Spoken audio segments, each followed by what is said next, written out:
Hello everybody, my name is Noah Hazlett and this is an intern's crash course to elder law. For someone without as much experience in the field as someone like an attorney or a paralegal or even a notary, it can be really intimidating to try and sort out one's personal legal affairs in a way that makes them feel comfortable, and this can make going to a law firm a very intimidating task sometimes. So what I thought would be extremely useful for everyone who would come across this video would be that while I go on this journey as an intern, learning all these important legal concepts, that I would share that with you guys so that you can learn along with me all of these different ideas. And so to get started, I'm going to pull a concept from an experience that I had my first week here at the office.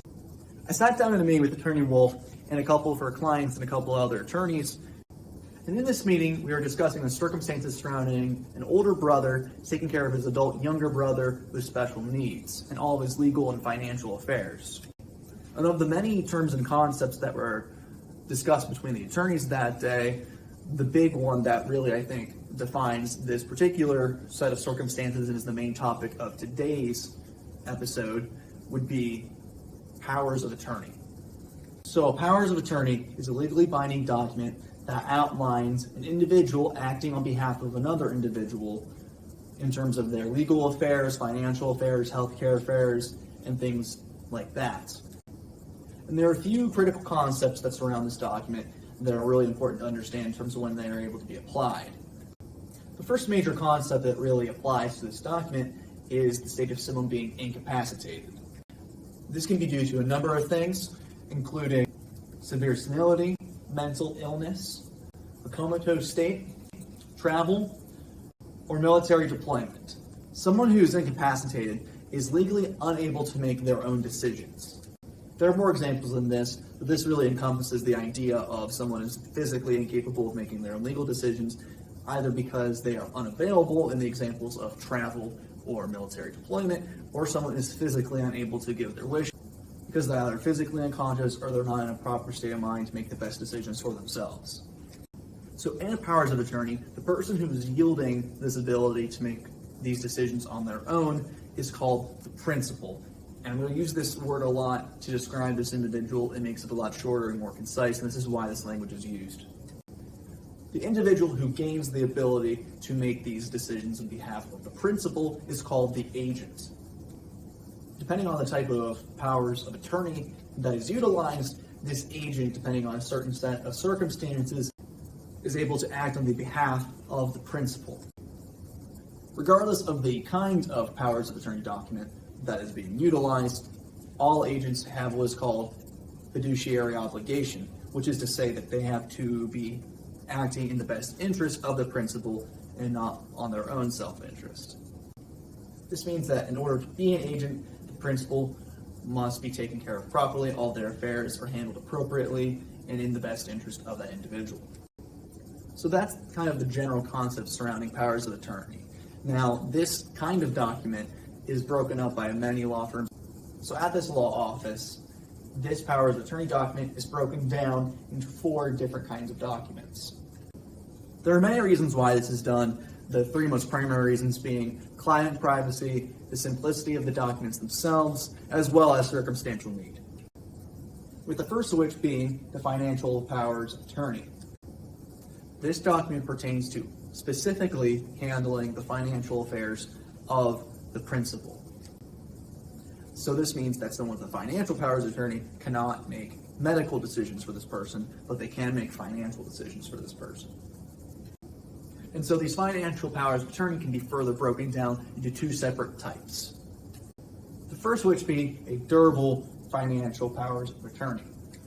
This document outlines that whenever the agent needs to control the principal's finances and their financial affairs, that they're able to do that. The second is a springing financial powers of attorney. This document is only effective immediately after the triggering event of incapacity itself. Moving on to another kind of powers of attorney document. In situations where there's a health crisis specifically. Starting with the healthcare powers of attorney, this document is only applicable whenever a health crisis that results in someone's incapacity, let's say they're unconscious, it is known by medical professionals to be a temporary state. And so because that state's temporary, it changes the wants of those individuals, that principle. So this document is essentially saying that if I'm in a temporary health crisis where I'm not able to express my wishes, that I trust these people, the agents or a singular agent, to make the decisions on my behalf. In contrast, a living will is a document that outlines a situation where there's a health crisis and that individual is known to have a terminal diagnosis, meaning that that individual is not going to survive.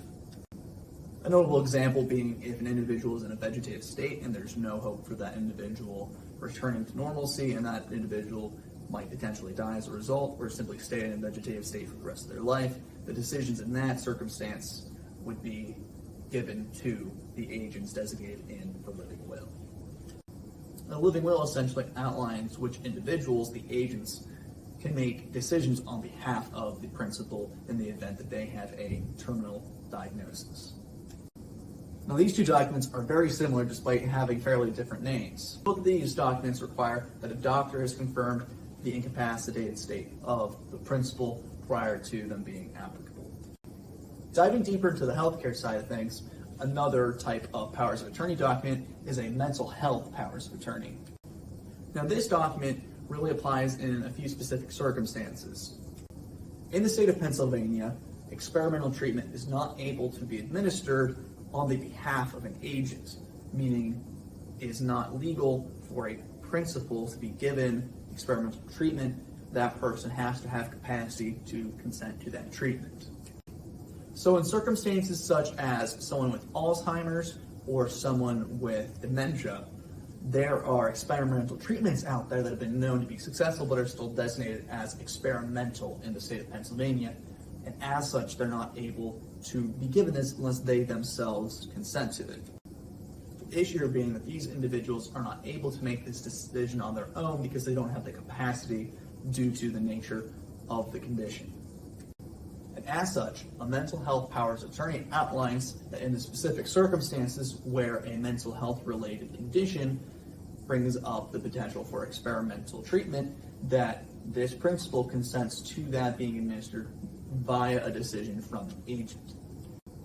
And so those are the four different kinds of powers of attorney documents that you would run into at this law firm, each for a specific set of circumstances so that it can benefit the clients in the best way possible. It should be noted that each of these specific documents are recommended at a case-by-case basis. So if you believe you are facing circumstances that sound reminiscent of things that I've been describing in this video, you can contact this number right here or go to this website right here in order to have a free consultation. Now, I made this episode in conjunction to a blog post found at the main website for the law offices of Samantha K. Wolf, so you can see that blog post right here, and it's titled A Letter from the Intern. So this concludes the first episode of an intern's crash course to elder law. So I hope you guys have a great Father's Day weekend. I hope to see your faces in the office soon, and I will be seeing you all in next week's episode. This has been Noah the Intern, and have a great day.